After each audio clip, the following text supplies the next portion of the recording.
It's recording. Hi, everybody. This is Sherri Leopold with Outside the Box with Sherri, where we shine a light on amazing people out in the community who are doing wonderful things.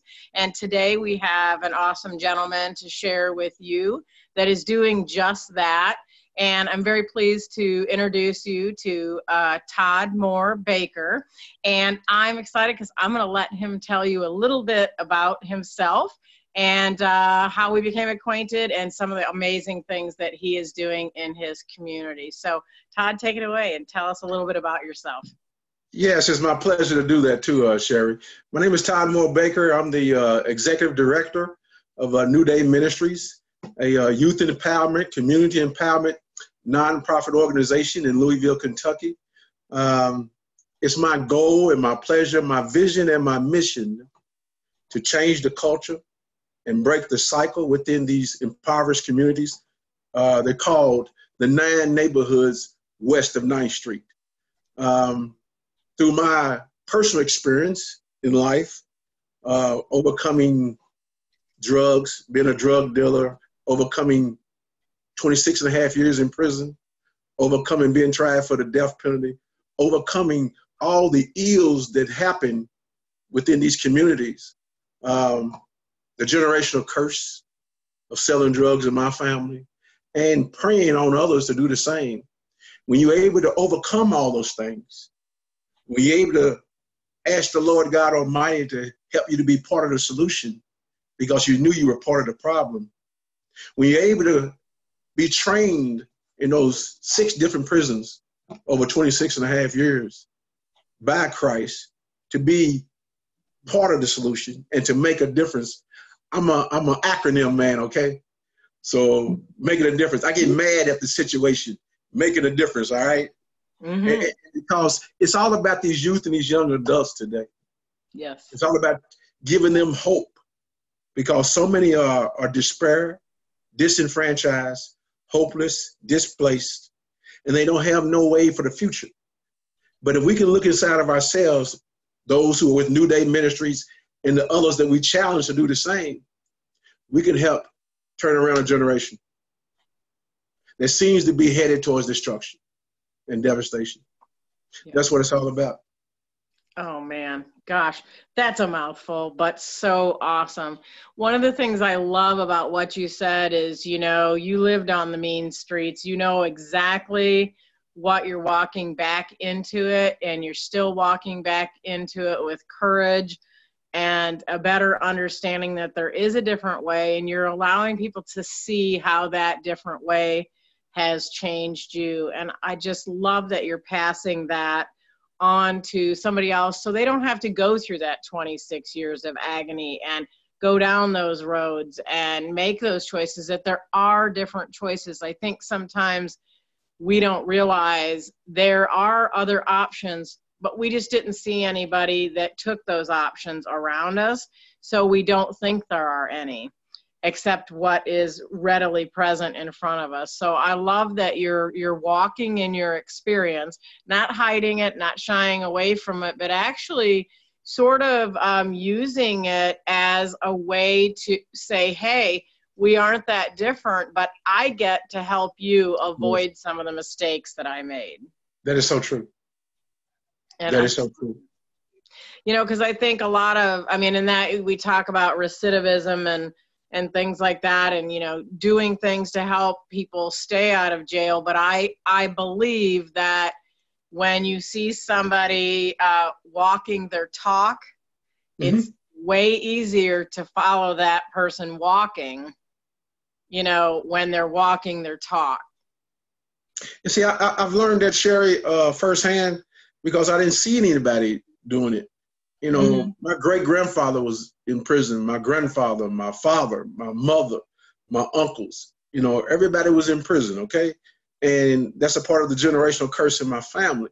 So even though I went to University of Louisville, even though I was voted most likely to succeed coming out of high school, even though I was a UPS driver, you know, I reverted back to what was normal for my family because I had never come outside of it. So when you talk about the recidivism rate, I have a way of speaking about role models. Everybody has a role to play, even with those who are incarcerated.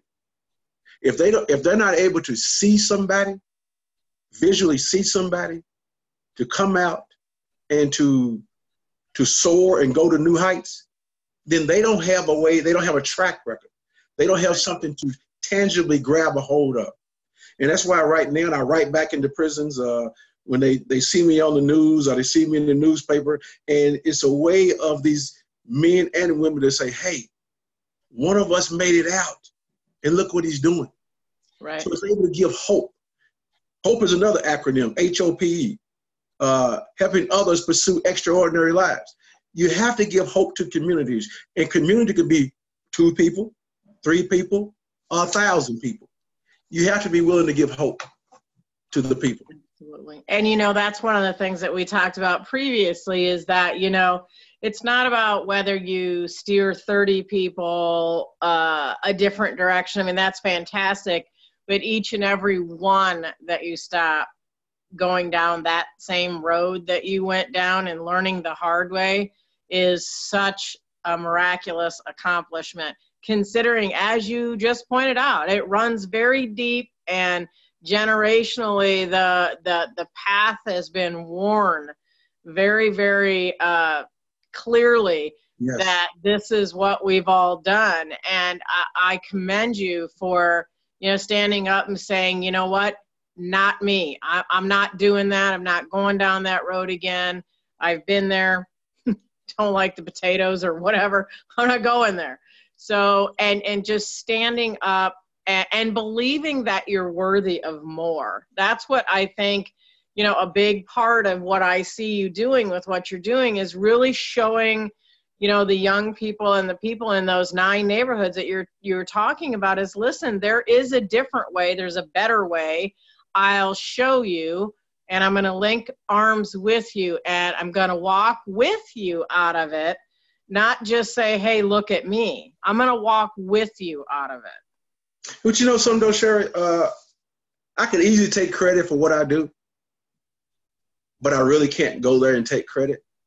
It actually, the catalyst behind who I am was because I accepted Christ September 28th, 1992. You know, however, there's no way no way in the world that I would have accepted Christ if it had not been for my mother. My mother, who had come to the realization that, hey, her baby boy was headed to death row. Her baby boy, who was taught by her baby boy might not never make it out of prison. So she came to her baby boy, me, Todd Moore Baker. I'm a grown man at that time at 30 years of age, but I'm always going to be her baby, and say, baby boy, I taught you wrong. I taught you wrong. You're better than this. Because I had not stopped. Even though they had removed me from the streets, I was still in the jail doing the same thing. Yep. Building my pipeline to the next place I was going to go to. So the Lord had utilized my mother to be like a John the Baptist to tell me, hey, you need to quit, Todd. Why don't you try Jesus? And at that time, I'm like, try who? What? But he had resurrected her life in that year and a half I spent in the jail. So who better to come to me except for the one that I trust, who taught me everything? So, right. Like I said, I could have easily took credit, but no, the credit's not due to me. I praise the Lord for my mother for having the wherewithal and it takes strength to come and say, I taught you wrong. You know, and to take the responsibility on herself. You know, absolutely. So. And, you know, that's a really hard thing as a parent of 3. It's a really hard thing sometimes to actually say, ooh, I didn't do that right. I really didn't do that right. But you know what? That's one of the things I think if we learn nothing from our faith is that there's no such thing as not having a do-over. You always have a do-over. Amen. I mean, you do. I mean, it's just, and that's, you know, evident in Jesus. I mean, that's, you do get a do-over. You know, you can do better the second time. You can learn. And I think it's amazing that she came to you in that situation and actually, admitted that, she was partially responsible for you being there. And I think that ownership of when we do things wrong and we impact somebody, that ownership can really help make a difference. That's true. And so what I want to add to that is it takes the parent with these youth and these young adults, these kids, these babies. I don't care if you're 18, 25, you're still considered a youth. It takes the parent to step up, take responsibility, and say, hey, my son, hey, my daughter, let me show you a different way. You don't have to go the road that I took. There's a better road for you to take. And I just thank God for mothers, thank God for fathers, thank God for parents. Absolutely. And ones who are following the Father. Hallelujah. So I have a question for you in terms of the New Day Ministries. Can you tell us a little bit about what actually happens in the program? Well, New Day Ministries was birthed from prison 8 years ago. I've been out now 57 weeks. I stepped out January 2nd, 2018. So with New Day Ministries, we're breathing life. Every day is a new day. Every day is a day of joy. Every day is a day of overcoming the very ills that are plaguing these communities. The drugs, the gangs, the mass incarceration, low economic standards, low educational standards. Because you got to be able to educate in order to elevate. So you got to educate the person. Take these youth, young adults, take the family and begin to breathe life, another acronym, love, inspire, and future excellence into their lives, to retool them, to show them how to be their better self and to rise above that which they know, which is their normal. Because your normal is not your normal, it's your abnormal. It's your dysfunction. You have to help them to rise above their dysfunction, but they don't know it's abnormal and they don't know it's a dysfunction because they've lived in it for so long. Right, and they aren't really aware that it's really it is their normal, but it doesn't mean it is normal. Amen. So I mean I think that acknowledgement is that part of the process, that when you come across these individuals that you have that interaction with them, that helping them to see that their perhaps normal isn't what normal, so to speak, really is? Well, the key to it all that I've learned on the other side of the world, because what I'm doing now out here, I did over there. I did it for 26 and a half years. One of my main things that we do, we utilize love. That word love, L-O-V-E. It's another acronym. Love overcomes violence and its effects. We do love walks within each 9 of these communities. We strategize the love walk. We go to engage the people. And we go with a 4L approach of listen, to learn, to love, to lead. You have to listen to the people. That's key. Right. We don't go with an axe and a hammer and telling them what to do. Right. We actually walk the community. We engage the community. We love on the community. We listen to the community.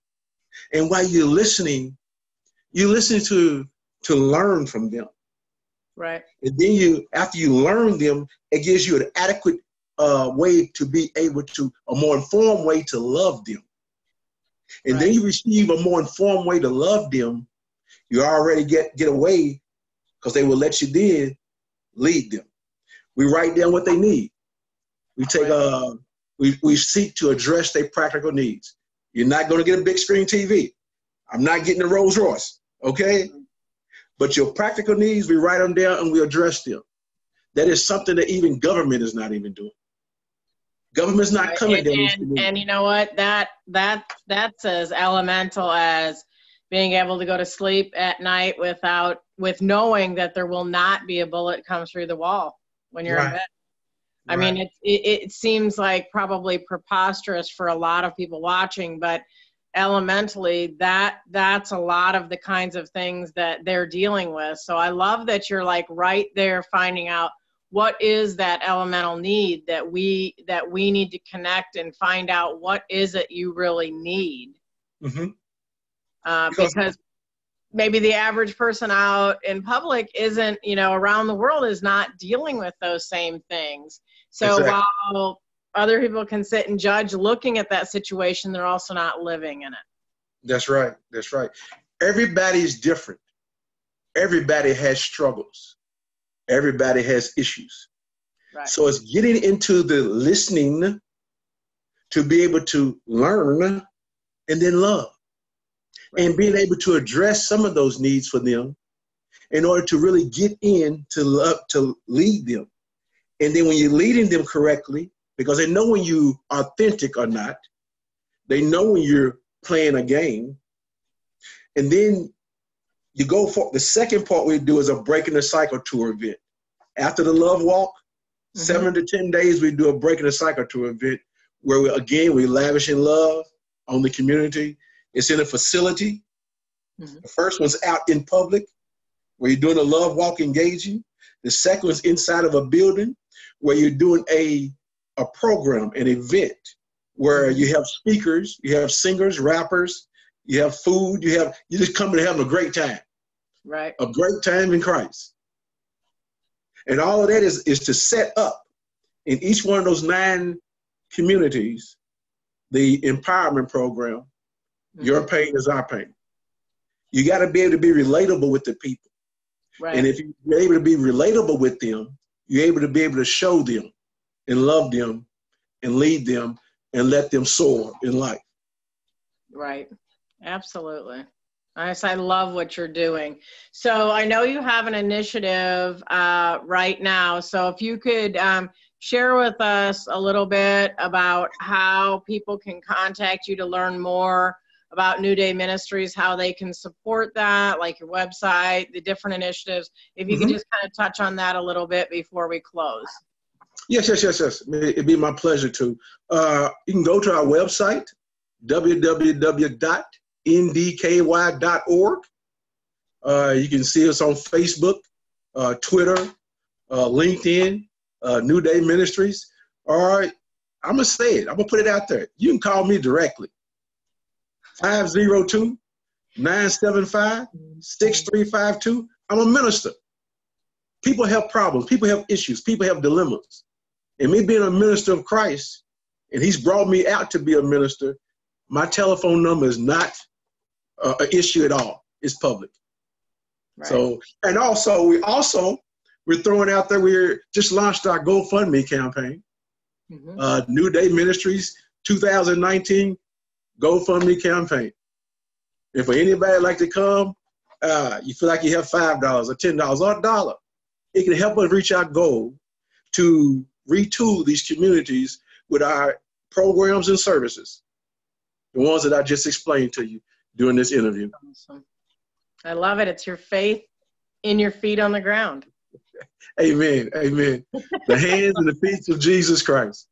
That's right. And that's one of the things I love about doing this series is being able to shine a light on that amazing effort that you have going there.